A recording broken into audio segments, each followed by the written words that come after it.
The idea being, because we want to focus on private finance opportunity, we wanted to look at what is the private finance role that is there until 2030 in all these different spaces, in mitigation, in circular adaptation. And I think the last thing that we have given a lot more focus on in this report is really what is the role of investors. 5 years ago, we had a lot of climate curious investors, which are like that, we do software and can we find software within climate, right? We are seeing a lot of those climate curious are now coming with proper climate allocations to say, we have capital allocation, we have to invest. So there's definitely a shift in the investor mindset. Hi, wherever you're joining us, I hope you're doing well. Welcome to Tech Conversations, where we bring you insights from tech entrepreneurs, CXOs, and investors. I'm Hari Arakli, and in this episode, Simmi, Sareen, and Shravan, Shankar, founders of Climake, a climate finance platform provider and ecosystem builder, discuss the top takeaways from their latest annual report on the state of climate finance in India. In this report, Sareen and Shankar highlight the importance of climate adaptation and not just mitigation. In the report, which is into its fourth edition now, the entrepreneurs talk about how climate adaptation is emerging as an important opportunity for private finance, such as venture capital. They talk about ways to bridge the pipeline gap between early stage ventures and larger companies, and discuss 5 climate adaptation areas they have identified that offer the best opportunities from the point of view of VCs. I also want to acknowledge the support provided by Manisha Vinod, co-founder of the Bangalore Creative Circus, in recording this episode. Manisha very graciously allowed us to use the premises, and her staff helped me set up my gear. If you're curious about what Bangalore Creative Circus is, just Google them. Okay, so back to today's episode, and we start with a quick intro from Simmi and Shravan.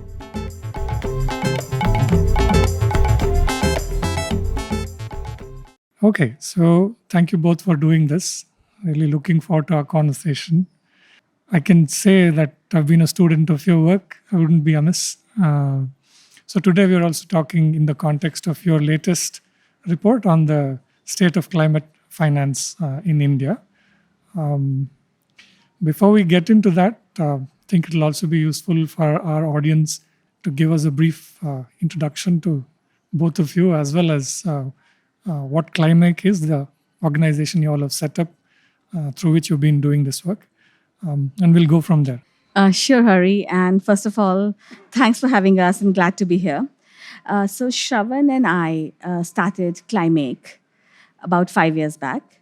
And we both come from having focused on climate finance and climate change for a very long time. So I was working in the area of climate finance since about 2012.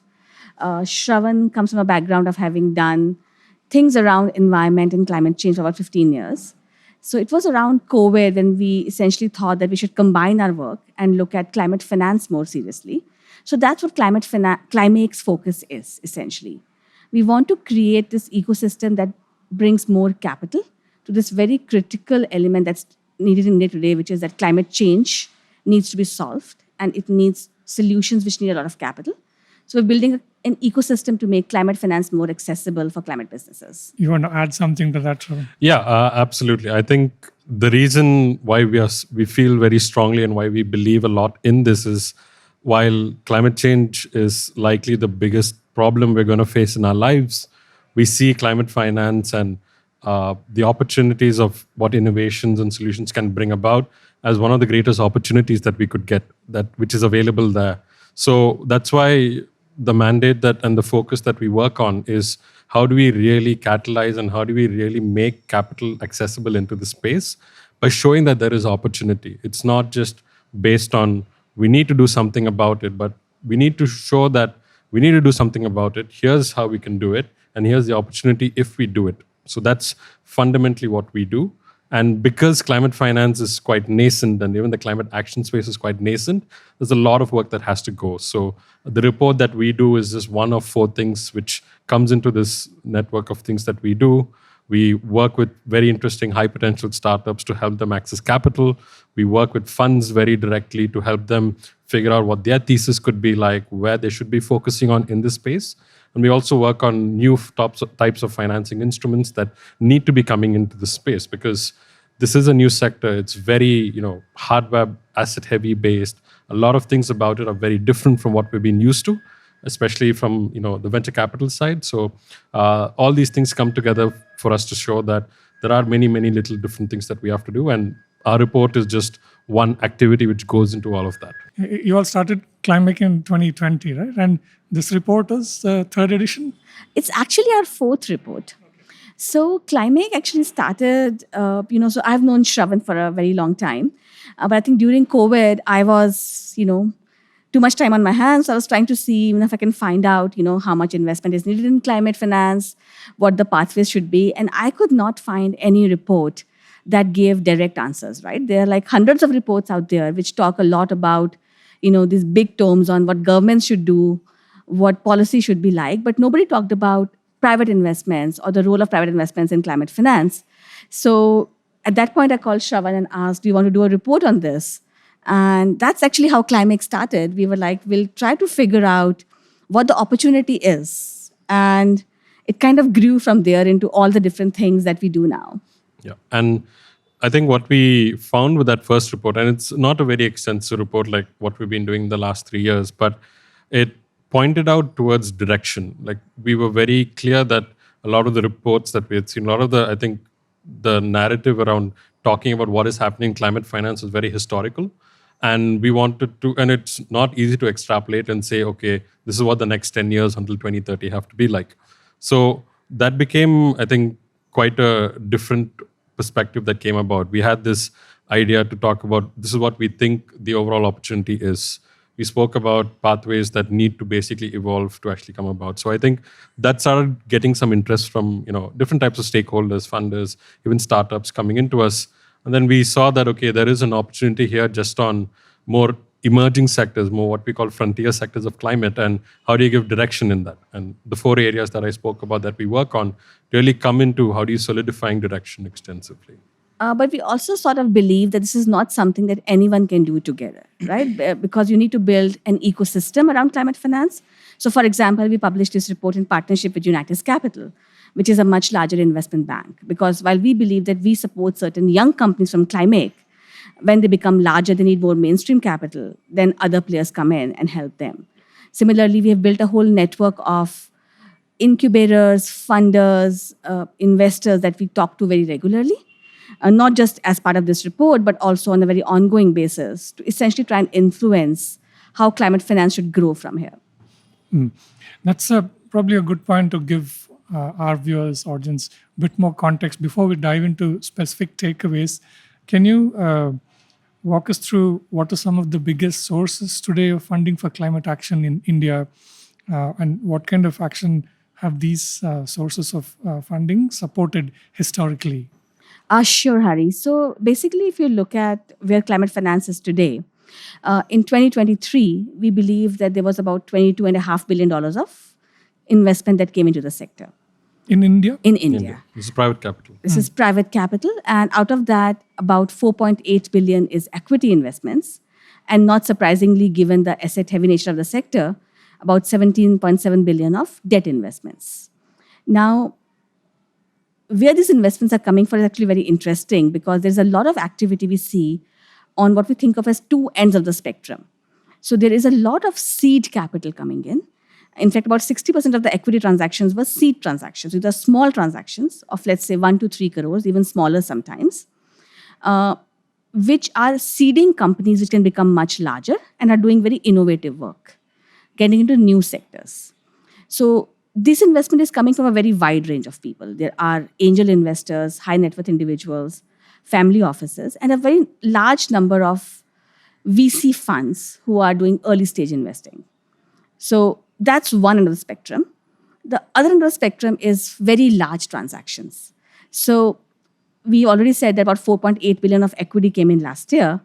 About 70% of that was only 20 transactions. So these are large transactions in renewables and electric mobility, where the investors are what are known as InvITs, infrastructure investment funds, as well as strategic investors, DFIs, or the development finance institutions the likes of IFC and ADB. So big capital who are doing 100 million plus transactions. So basically, we're seeing a lot of activity at these two ends of the spectrum in climate finance. And the part that's missing is that middle part wherein once you've got an emergent company, which has accessed some initial form of capital to get to some level of serious high level growth is what we call the missing middle. And for us, that is one of the key areas to really catalyze. And a big part of that is really making the case to say that, A, this is how you need to participate in this space. There is pipeline available, but you need a specific context to really be aware of if I'm coming from a particular angle, this is what is really going to be the opportunity here. So what we're basically working on, a lot of the work that we're trying to do is how do we fit that missing middle. Now, this could come from new funds emerging, could come from existing funds moving up or down the value chain, but this is what we've repeatedly been seeing, the gap in the financing ecosystem in climate.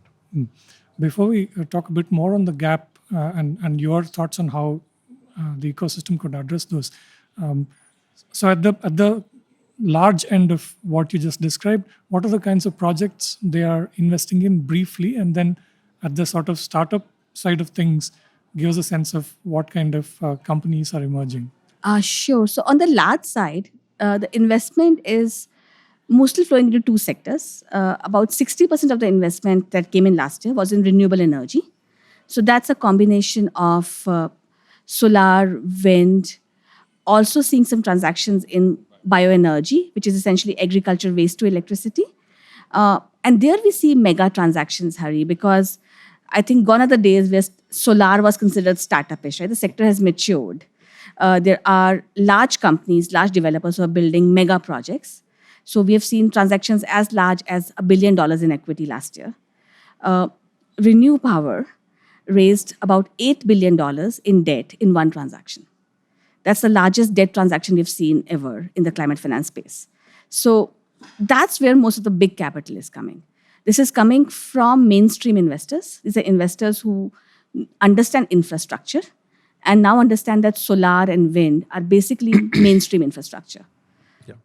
And at the early stage, the thing is that what we've basically seen is there's a lot of diversification in the areas in which in a particular sector that startups are getting funded. Now take EVs, for example.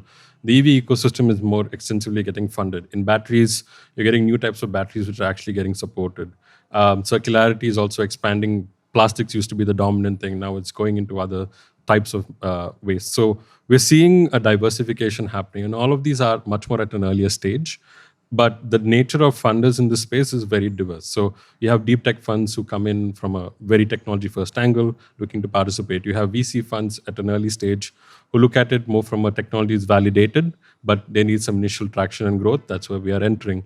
One of the most interesting, I think, funder groups we are seeing is definitely family offices, because climate has, as compared to what we've been used to with software, especially, it has a longer gestation period. It has a longer development cycle. So the ability to even provide a bit more patience in what you're expecting in returns and even aligning it with strategic interests from what a company could have, those are really, really interesting opportunities. So I think the one thing which it is most encouraging, even though the overall financing number of about 4.7 billion is like a 5% increase from last year, and it's significantly lower than 7.1 billion in 2021. The diversity that we're seeing is really interesting. There's a diversity in the number of startups, in the type of startups that are working.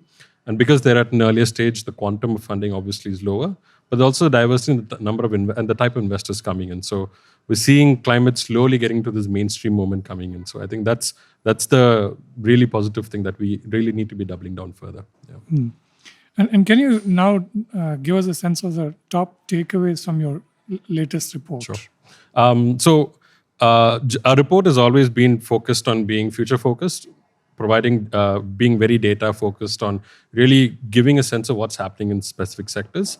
And previously, we've mainly focused, I think, a lot of our work around mitigation, because that's where we can really look at what is exactly happening. There's a lot of policy, there's a lot of drivers that we can really show trends that actually are emerging and happening. But I think one change we took this year was we wanted to start focusing on not just areas that we think India will be growing based on the current aspects of what's happening, but where India should be growing. And in that, the biggest addition, I would say, to the report is we've given a lot of emphasis towards climate adaptation.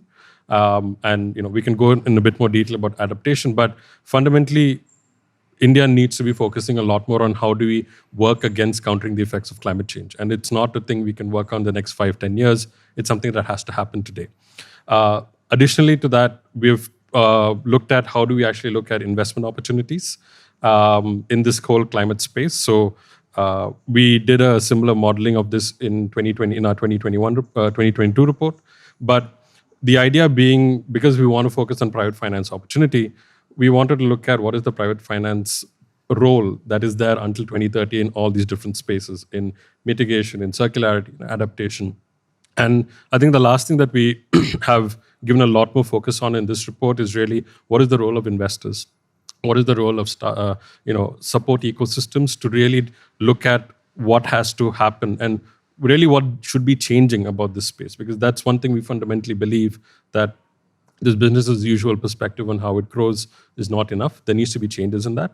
And all of these things are interspersed with deep dives in very specific sector reports. We cover about 5 mitigation segments.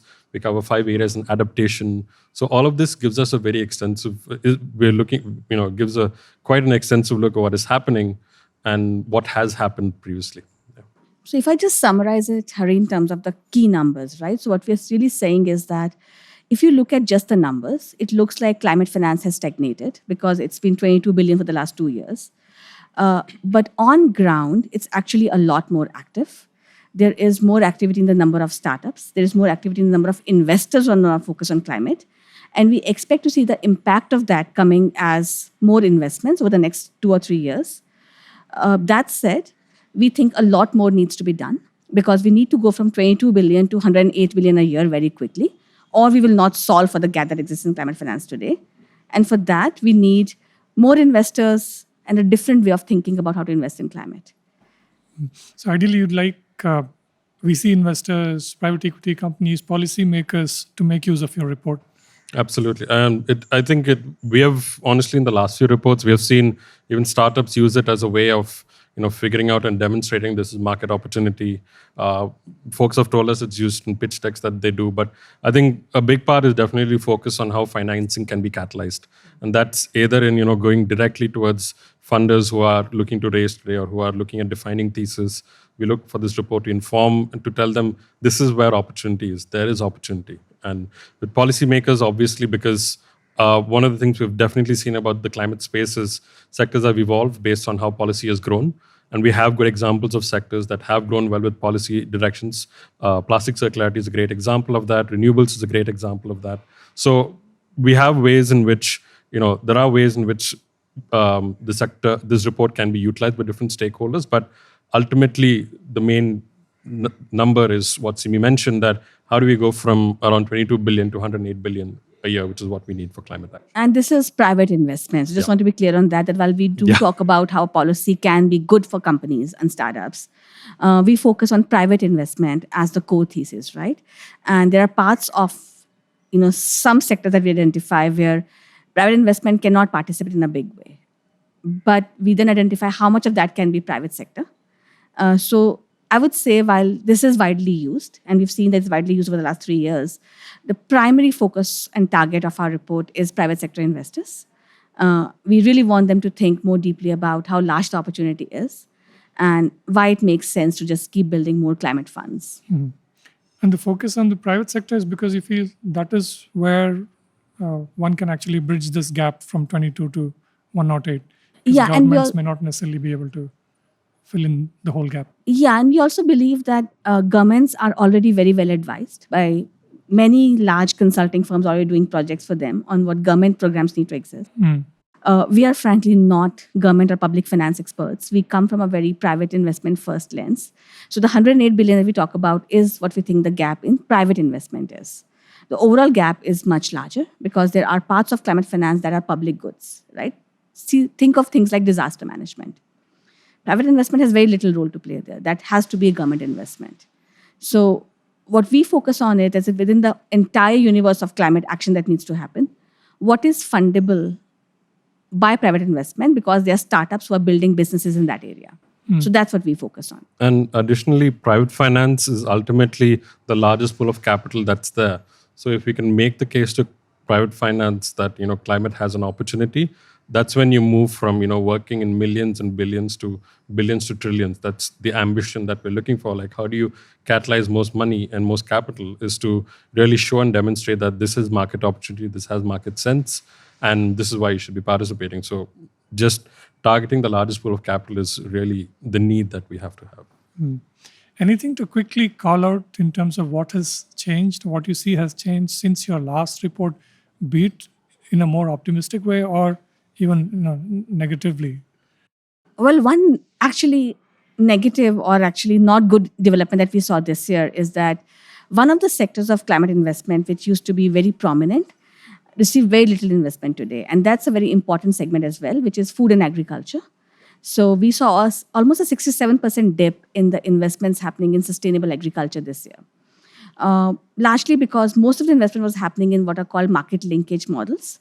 So folks who are connecting farmers to markets or connecting wholesalers to retailers. And many of them have reached an inflection point where they need to turn profitable before they can raise more capital, and they did not receive much funding, which also means that we are not seeing a lot of activity on the more impactful part of food and ag, right? Which is on-farm interventions, on how to prevent food loss, how to grow food more productively. And that's a very critical element of both parts of climate action, right? Mitigation and adaptation. And that's I think, a big bummer last year that, we did not see any significant investments in food and ag. But apart from that, Shravan, I think not many significant changes in terms of overall sector.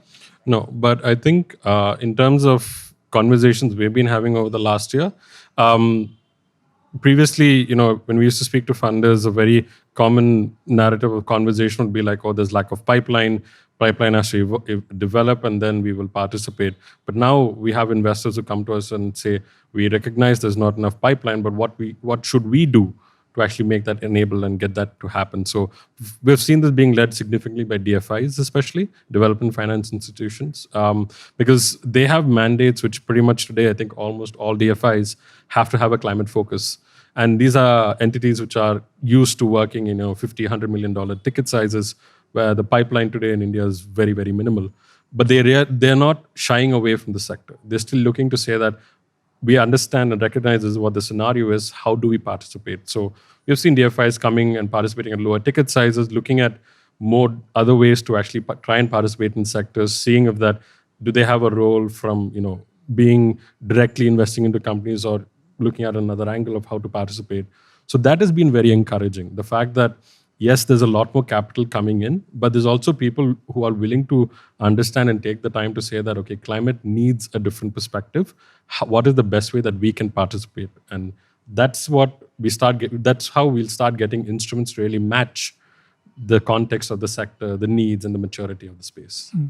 And by pipeline, you mean new ventures coming up, new projects, privately led projects, startups really, companies that investors can invest in, depending on what stage investors they are, right? So I would say that 5 years ago, we had a lot of climate curious investors, which are like that, we do software and can we find software within climate, right? We're seeing a lot of those climate curious are now coming with proper climate allocations to say, we have capital allocation, we have to invest. So there's definitely a shift in the investor mindset. Okay, so let's talk a bit more about climate adaptation. It's I got the sense that it's kind of a central theme in your latest report. You've given it a lot of attention. So again, from a general audience's perspective, of course, the English language meaning is kind of self-obvious. That said, from your point of view, I'm thinking that you have a more nuanced and technical way of looking at it as well. So give us a sense of what you mean when you say climate adaptation. What are the different aspects? And we'll go from there. Okay, so basically, working on climate change has two aspects. One is mitigation is about reducing greenhouse gas emissions, which is their emissions are the ones which is creating a lot of effects which happen consequently. Most of our focus has been on how do we reduce GHG emission effects. Because for the longest time, the narrative has been that we'll face the effects of climate change down the line. But that's not true. We're facing it today. What's happening in Wayanad, what's happening in Himachal and all these other places. It's really extensive, sort of unnatural sort of seasonal weather that we're seeing. And that's really being driven by the effects that this increased greenhouse gas emission is occurring. Now in India, there's three primary climate hazards around which all our effects are faced. We're facing increased heat, increasingly erratic rainfall, not just increased rainfall, and increased sea level rise. So these are the three things which is really going to start catalyzing a lot of impacts on what's happening on us. And this is manifested into what we call acute weather events and chronic. So acute is things like floods, which happen immediately, cyclones, which happen immediately. Chronic is things which happen over a long period of time. So think slowly we're going to see every year we get this thing which says that this is now the hottest summer, because that's a very chronic and gradual increase in temperature. Glacier melt is something which is very long term, which happens. And consequently, what happens is these impacts that we're facing have consequences on how it works for us. Food security, in energy, in infrastructure, built environment, and all these things. It starts manifesting into different ways where we now have to figure out and see what do we do to really address these things to happen. So climate adaptation actually has two parts to it. It has a twin, which is climate resilience. And fundamentally, when we talk about this subject, we talk about how do we adapt towards, how do we prepare ourselves towards effects that are going to happen? And when these effects happen, how do we stay resilient? How do we actually manage to overcome these effects that happen? So what we're looking for from this climate finance perspective are solutions which actually enable either of these two things. And they start happening across many different sectors. They happen in water, they happen in agriculture, because all of these things are facing an effect based on what's happening with climate change. And I think there are two reasons why adaptation is focused for us now and this year, right? One is that it has become more important. 5 years ago, you would say a flood is something that's unusual, or it's happened because there was, a climate event or something. But today we know that you can predict these things. There are already models out there, very scientifically proven, which says that because of rising temperatures, glacier melt, rising sea temperatures, you can predict the events which will happen. So it's no longer something that's unpredictable. But more importantly, from our perspective, we have started to see a lot more interest from the investor side in investing in this, or at least talking about adaptation. I don't think there's too much investment happening at this point of time. But if I go back 2 years ago, nobody was even using the word adaptation in the investor community, right? You were only saying climate change means that you're reducing certain amount of greenhouse gas emissions. That's how we measure our climate impact of our investments. And adaptation is hard, right? Because how do you measure the impact of, investing in a company that's making cooling easier, or investing in a company that's improving farm productivity? It's not as simple as saying, I invested in a solar company, because of that, so many tons of carbon got reduced. But what we've seen over the last 12 months is many more investors are looking at this seriously to say that we know this will happen. It's already happening. And primarily two kinds of investors, Hari. One is DFIs, who are usually, when it's impact first, they want to kind of figure out how to participate in that. But also large corporations, because all data shows that listed companies globally will lose at least $4 trillion in value due to the impacts of climate change. Even if all the emissions become zero today, you will still have glacier melting, you will still have high temperatures. So these companies need to figure out how to save themselves from that. And one way to do that is to basically buy solutions. So these startups are growing. But the second is to say, can we invest in these companies who are building these solutions?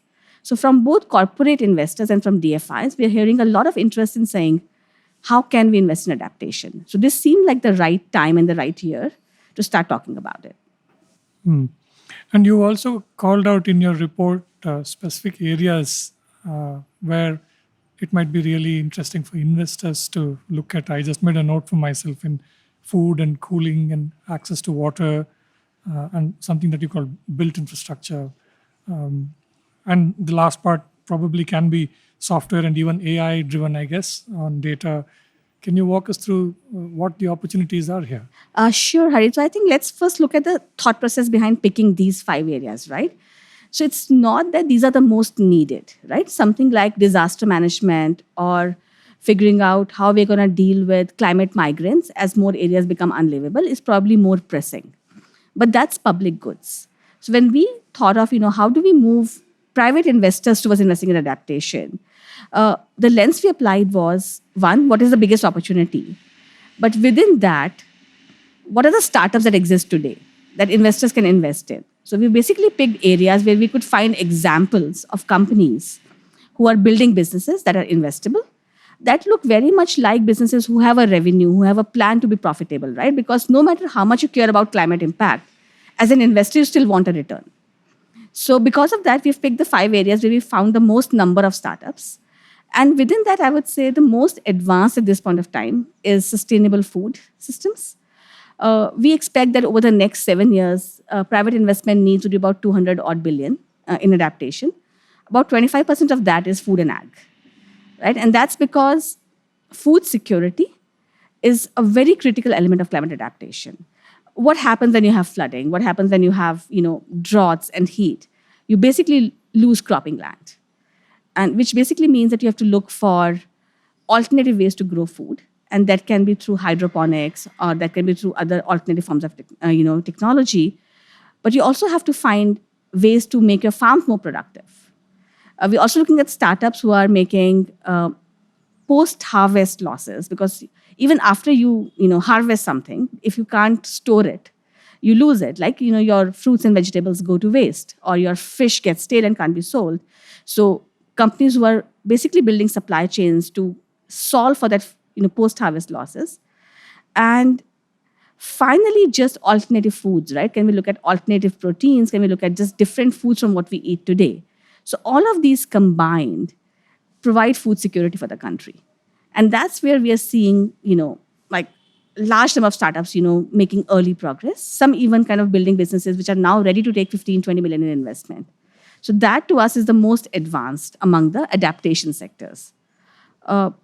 Maybe the other one would be cooling, right? Cooling, yeah. Cooling would definitely be the other thing because while, as a sector on its own, I think disaster relief, I think, was the largest sector that we identified, had the biggest need. But that's like 80-90% public goods, fundamentally. So what we're also trying to do with highlighting these 5 sectors is to make this an entryway to say that narratives are important, and to show that you can invest in adaptation is a very important step, because that's how we've got from people thinking renewables is mitigation towards today everything under the sun which works towards decarbonization is getting support and investment.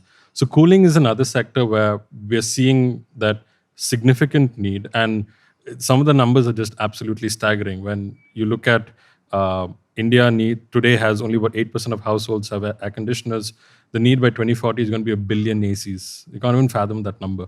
And the energy need just for that is just absolutely insane. It's, I think, greater than India's current, it's about 800 gigawatts. And our 2030 target for renewables is, non-fossil fuel is 500 gigawatts. So the scale you're talking about is absolutely insane and immense. But we're getting to a point wherein cooling is almost going to be like a basic right. Because how are you going to function? How are you going to live, work, do anything that you can with this being a problem? And the fact that, again, as Simmi mentioned, corporates are a very significant investor into the looking at adaptation, it sort of ties in very well with the opportunity that they are the ones who are going to face productivity losses, or they are the ones building new commercial buildings and establishments. So they have the biggest need and prerogative to ensure that sustainable cooling is adopted. So sustainable cooling has an element of efficiency. It has an element of how do you actually make it more, consistent? How do you actually insulate it, say, from energy security issues in that form? So a huge aspect which goes into it. But these are the 2 big sectors that we found. And the last point that you spoke about on software, when you kind of break down how where the role of adaptation segments works, we break it down into 3 areas. There's before an adaptation, a climate change impact occurs, during a climate change impact occurs, or after. Now, adaptation so software has a very interesting role to play before and also some interesting role after in one specific area. But the earlier part is really on what Simmi mentioned about with AI models, with early warning systems and everything. We should be able to predict things happening as they come, and therefore that feeds into something like built infrastructure and the infrastructure around how our cities are to actually be more resilient towards that. So they're like a first important step towards what it can catalyze for other actually on-ground investments to happen. I mean, in my reporting as well, I've come across startups like Iki Foods, for example, seem to be doing interesting work in hydroponics. Uravu Labs, Atmospheric water. close to becoming a bigger commercial sort of startup. I mean, I know they have a product, an early product for water from air, basically. In software, I guess, is where companies are more advanced on their commercialization journey. Acacia comes to mind Yes. out of Delhi. Yeah. The reason I mentioned these examples is I wanted to ask you about overall, where would you place India in general in terms of the maturity of some of these products, these startups and companies, and maybe you can also talk about what their challenges are. Yes, I can start by saying that India is different from, let's say, the Western world, right? Because if you look at the US climate finance ecosystem today, a lot of emphasis is on technology innovation, how to create new kind of nuclear reactors, for example. But what we found is that what India often needs is not the most cutting edge or the most advanced solution. It needs what we think of as incremental innovation to essentially adopt these solutions, right? So take cooling as an example. It's not that we need more efficient ACs. We barely manage to sell the 5-star ACs we have today, and they are quite efficient, right? But even today, most will buy 3-star ACs because they are cheaper. So what we need is not keep creating better and better air conditioners. What we need is how do we make air conditioning affordable for 90% of India who can't afford either the upfront price or the running cost of the air conditioner? Do we then build community cooling hubs? Because when temperatures get to 60 degrees, people will die. Or do we basically move to what are called like servitization models where you can offer cooling as a service, so you just pay like a rental on the air conditioning you use and don't have to invest in the upfront cost.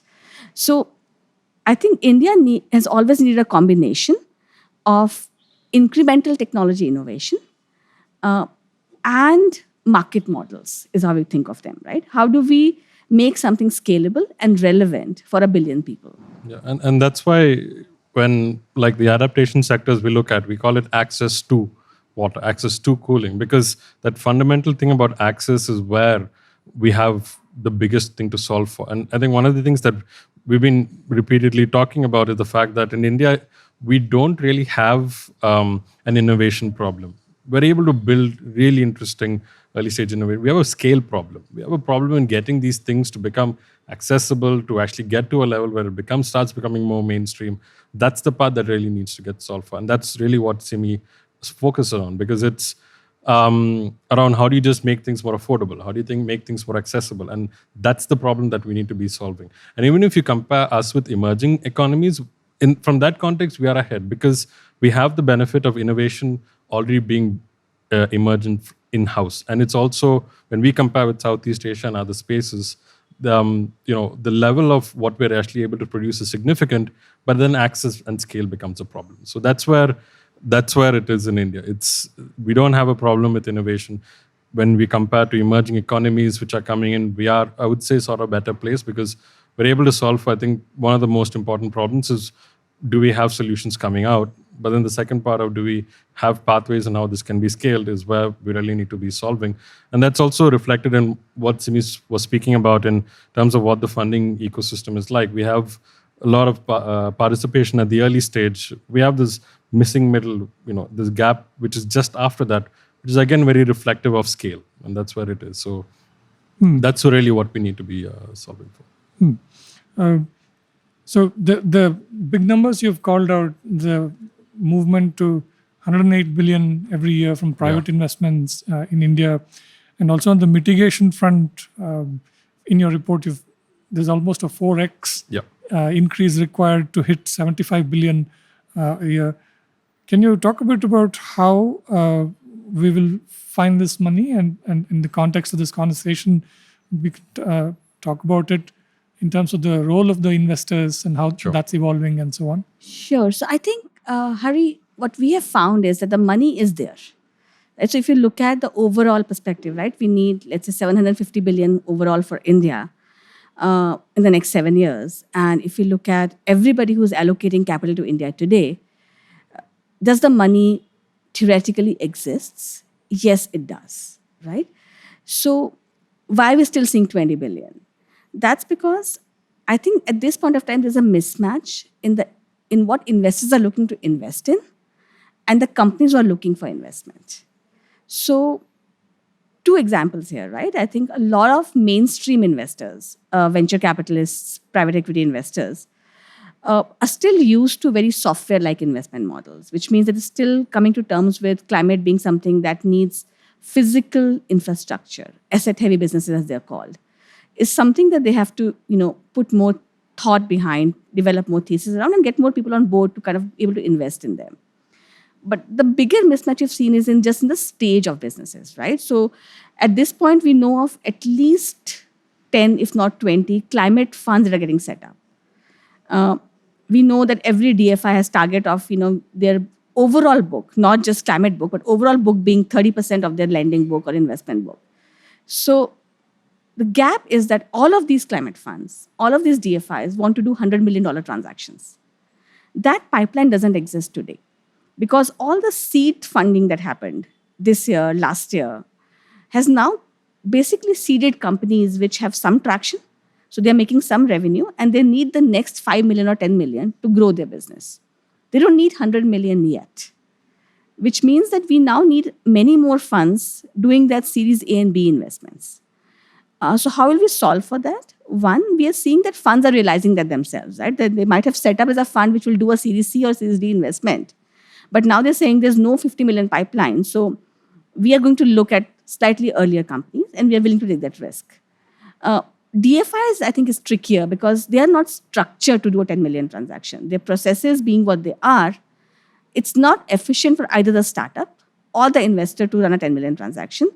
But we are seeing that they are saying that, okay, if we can't do direct investments, can we then invest in funds who can then become intermediaries and do this 5 million investments for us? So I think this is the gap that needs to be bridged over the next 2 or 3 years. But if we do that successfully, then once companies grow to a stage where they need 100 million, then DFIs can step in. Then, as you've seen in the case of solar or even in the case of EVs increasingly, you have strategic investors. You have investors who have set up what are called InvITs, which are infrastructure investment trusts. So they are meant to invest in stable businesses. But I think the next 3 years are when we basically need to move all of these young companies through that Series A and Series B journey of, growing their revenues from, let's say, 1 to 5 crores to becoming 100 crore, 200 crore companies, so they can then keep scaling from there. So, for example, the DFIs could end up as LPs with a bunch of VC firms Yes. in India. Yes. Is some of that already happening? Or? It's already happening. They're already investing in. So we've had 2 or 3 climate funds close last year. And these funds largely have DFIs as their anchor backers. Another very interesting thing we've seen is that there are funds which are getting backed by corporations. Yeah. So we are seeing that large listed corporations who want to kind of focus on sustainability are saying, we can't go out and invest in, let's say, if you are a very heavy plastic user, you can go out and start investing in plastic recycling companies, but you can invest in a fund in India that then invests in these plastic recycling companies. And as these companies grow, you benefit from it indirectly because then you have more recycled plastic available. Would you all want to, I mean, if you're comfortable with it, do you all want to call out some names of DFIs, VC firms that are kind of taking the lead in this in India? Yeah, sure. Happy to do that. So I would say that over the last year, we have spoken to and worked with pretty much every large DFI, right? So they are the usual suspects like the IFC, which is the World Bank arm. There is British Investments, which is the UK government DFI, as well as ADB, who are very active in India. We are also seeing European DFIs, right? So every country has a DFI. And some of them, like the ones from, let's say, Norway or Denmark and a bunch of others, are very interested in putting more capital to work in India and also finding interesting ways to do that. On the fund side, I would say that it's actually hundreds of them at this point of time.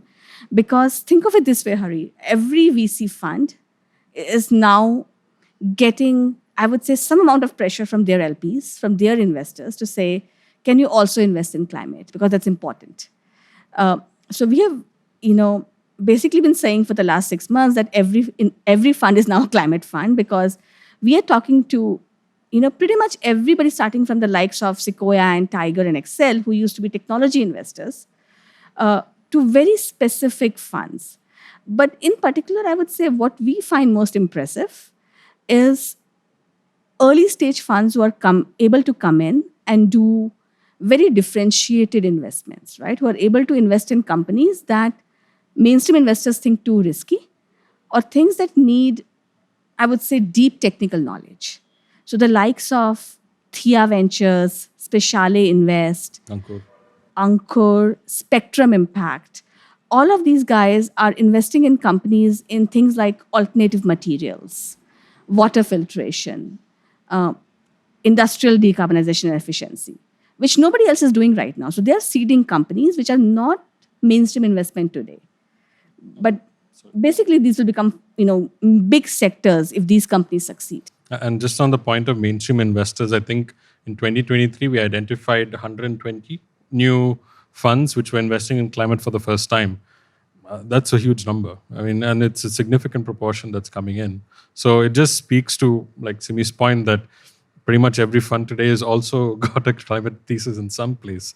But I think the differentiator is definitely what are they focusing on investing in climate, and most of them still tend to focus on, is it an asset light model, is it things which are very much in the traditional wheelhouse of VC investing. But the examples that Simmi identified are ones who, we have had the pleasure of having long conversations with them, and you can just see that there's a very different thought process on really focusing on, this is what the sector needs, this is how the sector has to advance, and this is what the differentiated step that has to be taken. So Yeah, overall, Hari, we count 475 investors who have made a climate investment since we started tracking this 4 years ago. There were more than 250 investors who made an investment last year. Okay, so that's heartening, and I guess maybe in the scale of India, obviously, like you started the conversation with, a lot more needs to be done. First 6 months of in the first 6 months of 2024, can you give us a sense of, purely on the climate tech startup side, roughly how much funding has gone into these companies? Yeah, I don't think we have tallied that we yet. haven't tallied that yet. Yeah. But it does feel like it's going to be a bit larger than last year. Yeah. Because we've already seen some first of a kind things, right? We've seen like $1 billion investment come into a biofuels company that's making biofuels to electricity. And that's never happened before. We've seen like investments happening in, industrial decarbonization areas like green hydrogen, in alternative materials. So while we don't have exact numbers for you, Hari, we do see more interest and significant more activity this year. And circularity is definitely a space that's really breaking out into, I think, a lot more, getting to that larger scale missing middle section that we're speaking about.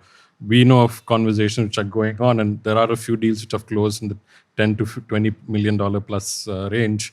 So, there's just a lot more shift happening towards what's happening right now, in at least from what we've seen in where we saw sparseness in activity before. There's a bit more happening now.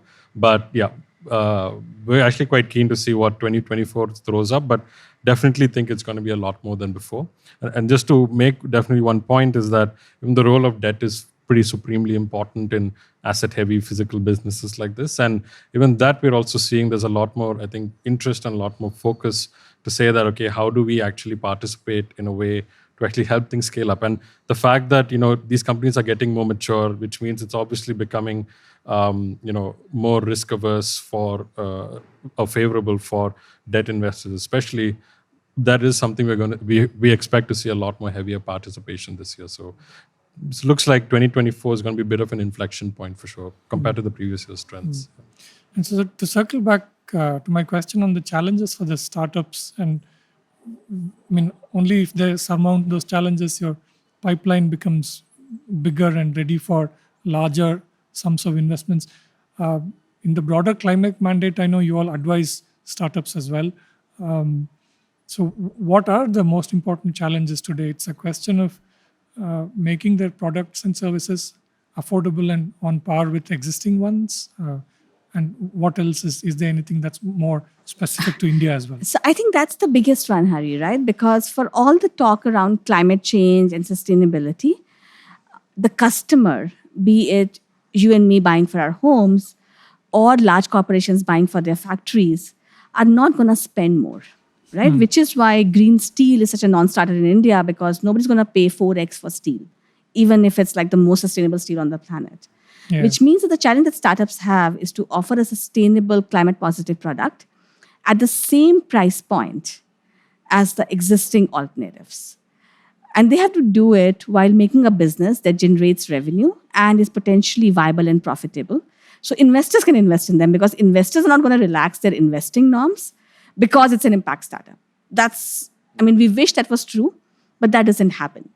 So I think, which is why we believe that over the next decade, we might start seeing an increased role of what's called blended finance, which means that some of these startups are just going to need more concessional capital or more patient capital, right? And it's not that they need a break on how much returns they give to investors. It's just that if you are building a new technology, the traditional VC model of investing and getting like a 10x return in 5 years does not work.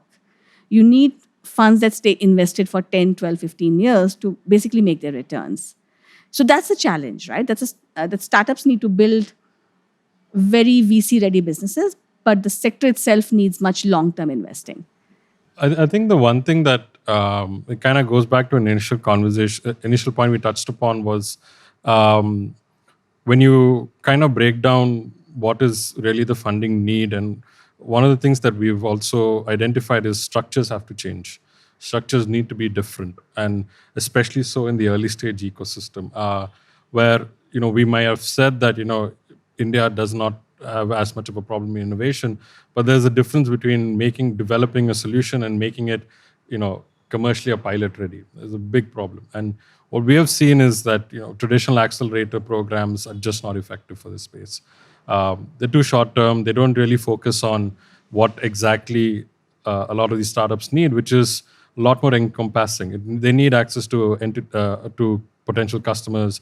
They need a longer period of time for engagement, and then they just need more advice, which is more focused towards the context that they're working in, either it's against policy or whatnot, or market focus and everything.